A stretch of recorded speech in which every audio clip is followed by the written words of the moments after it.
So in the last tutorial we went over how to figure out the rate expression of different substances within an equation.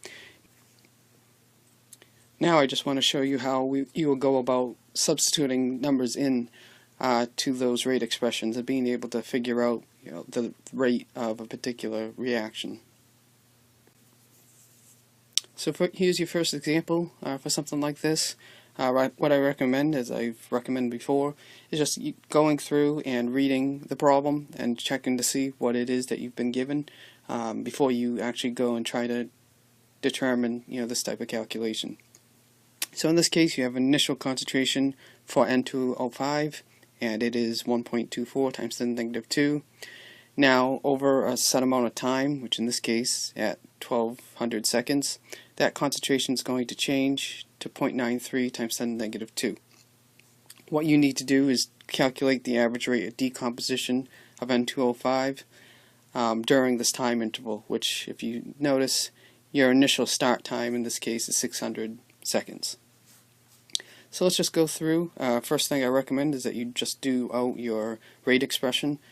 Now in this case we're just dealing with the rate expression of one substance, so we don't have to deal with coefficients because we're not comparing them from one substance to another. But we do have to make sure we put in the correct sign as we did before. So we're dealing with rate of decomposition, so it's going to be a negative sign.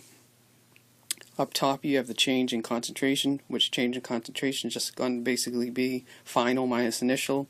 So your final concentration in this case is 0.93 times 10 to the negative 2 minus the 1.24 times 10 to the negative 2.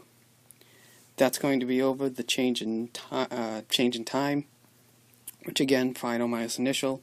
So final in this case is 1200 seconds minus the initial, which I told you is 600 seconds. So once you plug in your numbers, now it's just going to basically be calculating it with your calculator, and you should end up with a number of 5.17 times 10 to the negative 6. Now as far as the units go, it's going to be molarity per second, like that. So in this next example, you're doing very similar to what you did before.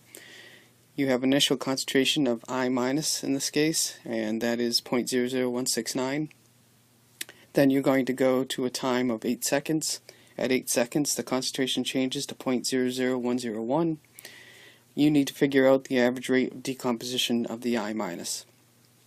Now as far as your initial time, you're dealing with 2 seconds, so you do have to take that into account.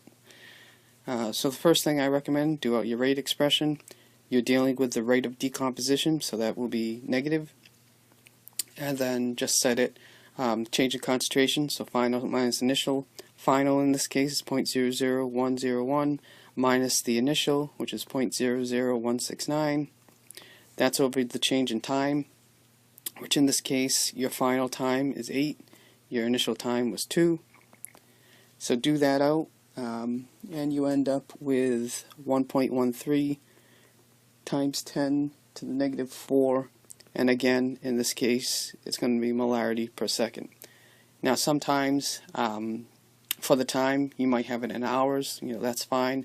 Just pay attention to what's being asked in the problem. Sometimes it'll ask for it in hours, other times it'll ask for it in minutes, so just make sure that you report that number in the correct units.